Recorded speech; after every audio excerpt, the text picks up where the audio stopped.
Alrighty then, back once again for another reaction. This time it's Once Upon a Time, Season 2, Episode 13. Oh boy, looks like Emma has been invited on a bit of a road trip, and I'm kind of excited for this, depending on how quickly they're going to set off. Because while it is a bit that Emma has to be removed from Storybrooke again for plot reasons, to keep her separated from the things the other townsfolk are doing.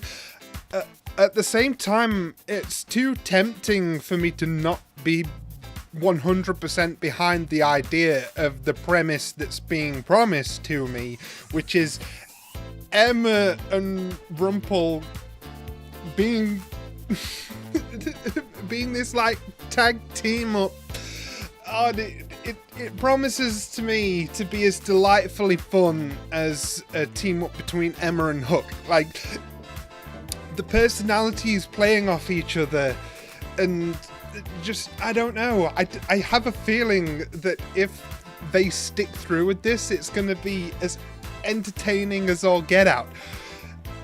But at the same time, like, there's this little niggle in the back of my mind that says, do I want her removed from Storybrooke right now?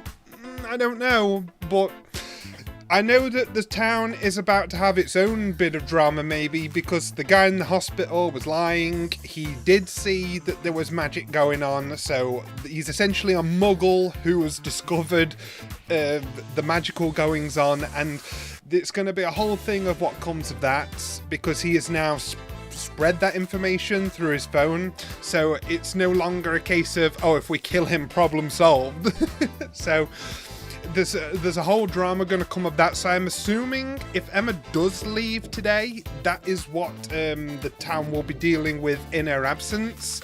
And she's not there with her outsider's perspective to give them like guidance on it. Because she was like one of the only ones that completely grew up in a normal world, and only within the last year or so she's come to Storybrooke. So yeah. Oh boy. I don't know how Regina is going to factor into events, especially now that Cora has got her greasy hands over her shoulders. I don't know how that's going to go. I don't know if Regina will ultimately end up helping to solve the issue in Emma's place. Sort of her big comeback after being framed. There's always the chance for that. Like, a bit of thematic resolution, a bit of a personal feeling of turnaround. Like, she was put in that unfair position before and put through a lot of unearned stress, and for her to get a hero moment might not be so bad. I actually think that would be pretty cool if they did it that way. Henry will also have his perspectives to give, I'm sure. And as we know, David and Mary Margaret are very nice people, so I'm sure even if they're wavering a little bit, Henry can keep them on the righteous side of things. And when it comes down to it, they may even team up with Regina for whatever she wants to do. But like I said, that's a hypothetical based on Regina getting involved at all. I'm just, I don't want her being removed from things for too long for convenience's sake, because she was proved innocent several episodes ago. So now it's just a matter of when her and Cora decide to make their grand entrance. So I think in priority order, it's going to be the drama to do with the information getting out about magic, and Emma and Rumpel's journey, which, as I say, I don't know if that's going to materialize. I mean, so far it's just an idea that he's got, like, let's just go. And as he said, it's better that I'm out of town while Hook's here, because otherwise you're going to have to watch me all the time or I'm going to kill him. If I'm away from the temptation, he doesn't get killed, does it?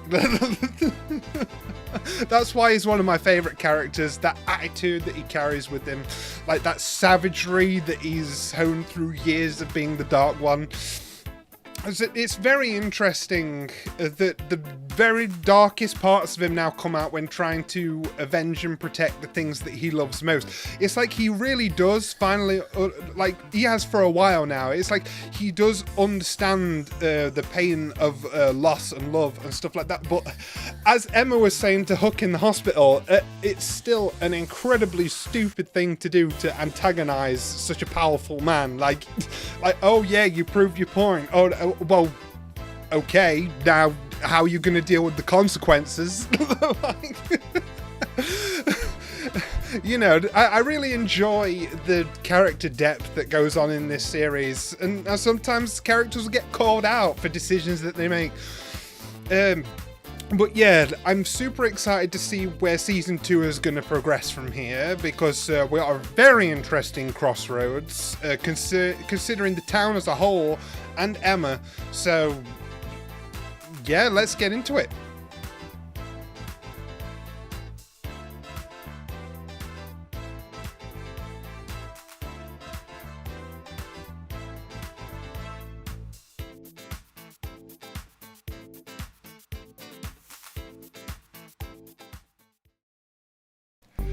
Now, as I say, immediately following that, I just got a tingle down my darn spine, because that right there is one of the best examples of cinematic choice that this show has ever done.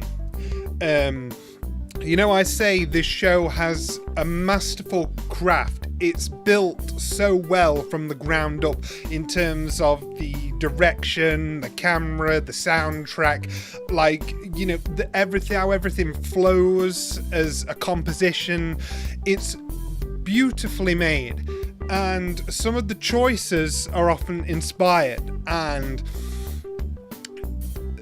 the tension in his head ramping up with his wide-eyed expression as the jet engine roars to a peak as the plane takes off, to symbolize the rising of torment inside his head. That is genius.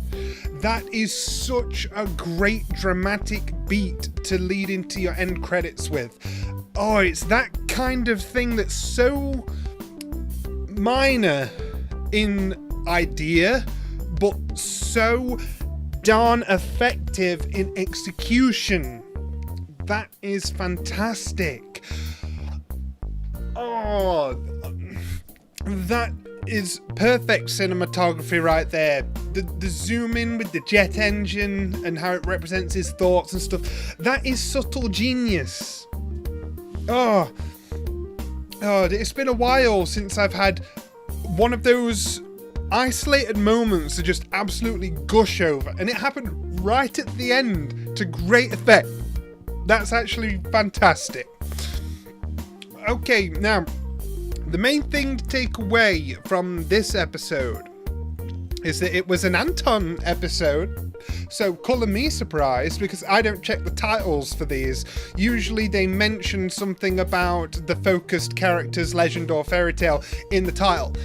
So in order to not know beforehand who we're going to be focusing on, or who we're going to be introducing, I stay away from the titles. I figure that's just simply a good way to go for a blind reactor, especially if you're watching this on telly for the first time, and you're watching along weekly, and you just change the channel to put the episode on without reading any of the information about it.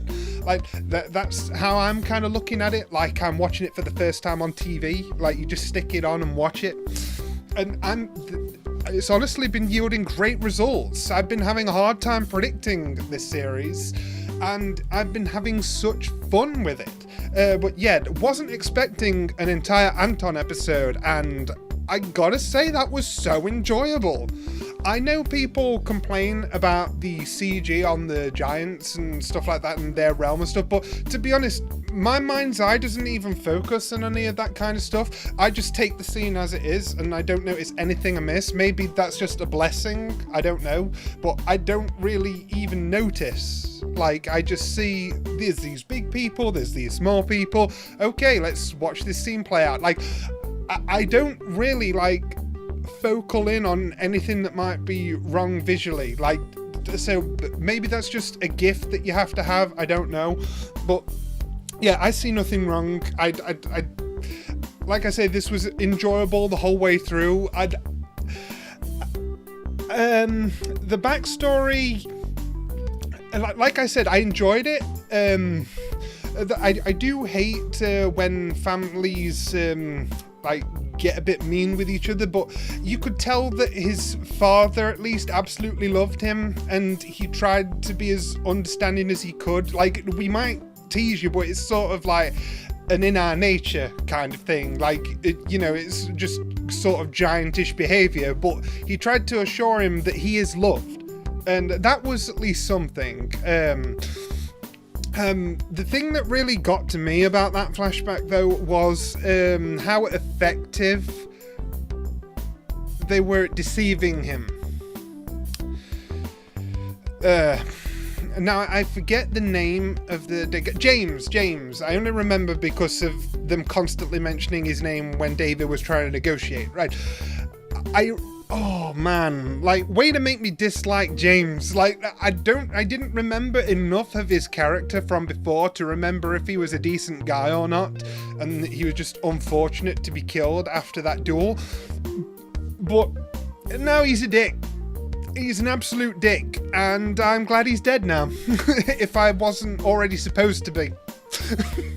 Like, oh my gosh. Like, I absolutely hate, of all the kinds of manipulative asshole you could be, if there's one thing I absolutely despise, it's knowingly taking advantage of someone's good nature and their insecurities, and betraying friendship, that kind of thing. That is deep and personal, and it really grinds my gears. So I felt so bad for Anton, and honestly, on a personal level, he was justified in everything he was doing based on what he knew.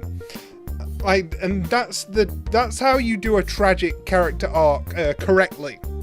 When you can completely understand and empathize with why they're doing what they're doing.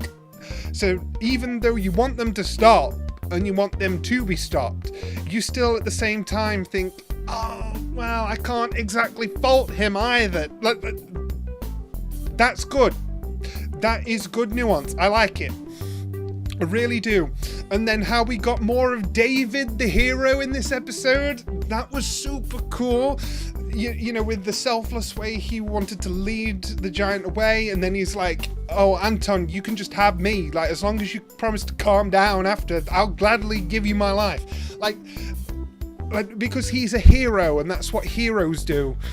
And then when Anton was in mortal danger, he didn't even hesitate to go down and save him, because, as I said, that's what heroes do. He wasn't just gonna let him die. And I love that Mary Margaret showed him appreciation for that.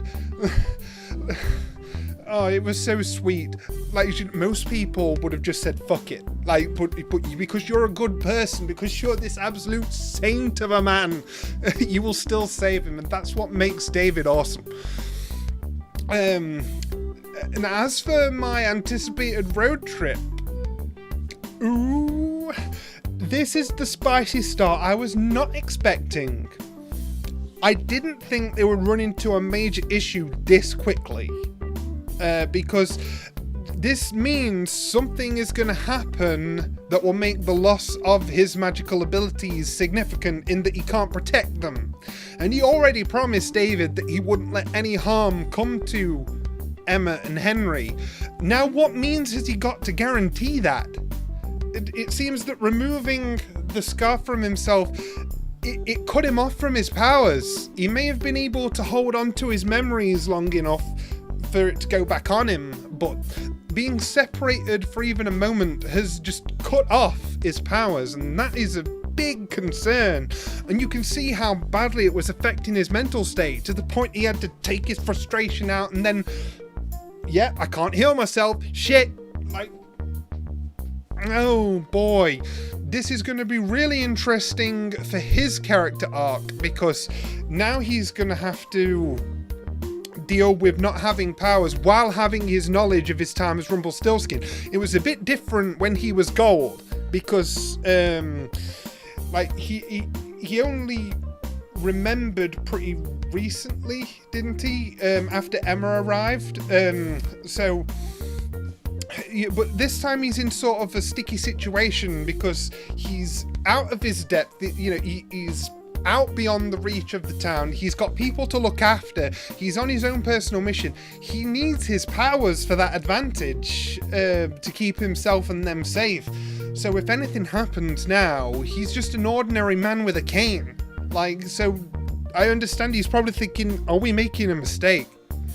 Like, this might end horribly.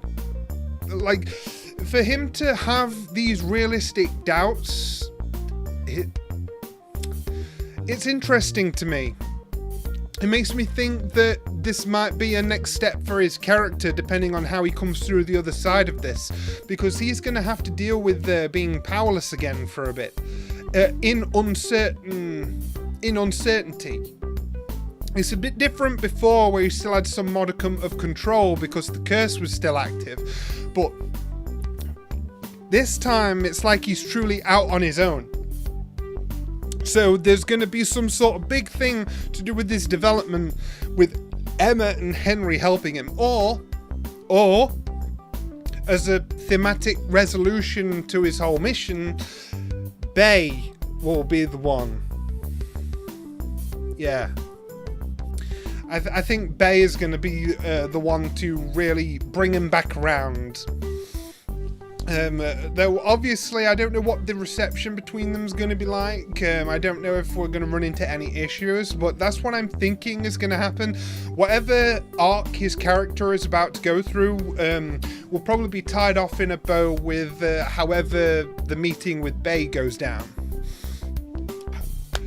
So yeah. The last thing to talk about is Belle. Poor Belle. Like, it's bad enough that she had to deal with Rumpel's constant attention, trying to make her remember. But now she's being, like, sedated and, like, they're trying to keep her from hysteria because her normal self is freaking out about the fact that she saw magic. You know, it's because now she can't have any memory of her time as Belle. It's like, how does she process seeing magic? And it's going to take me a while to remember the name of the patient, so don't get on me for not knowing the patient's name, because he's not been that important yet in terms of screen time, but obviously he's been important in terms of twists. He was saying about how he saw it too, so now that they are aware of each other and can confide in each other, this is gonna snowball, I reckon. Like, she is now part of his faction and whoever he's summoning to join him in Storybrooke through his mobile. And yeah, his impression of the town isn't going to be very good because they haven't immediately been honest with them. I think if they'd have tried that from the start and just had him understand why it needs to be kept a secret, things might have gone a little bit differently compared to how they're gonna go. But the fact that they decided to act all threateningly, like, well, the sooner you heal up, the sooner you can go. Like, you know, you can get out of our little town.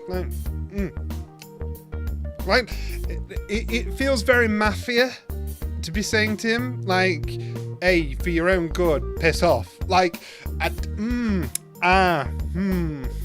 don't know. Like, to me, that kind of, like, dismissive,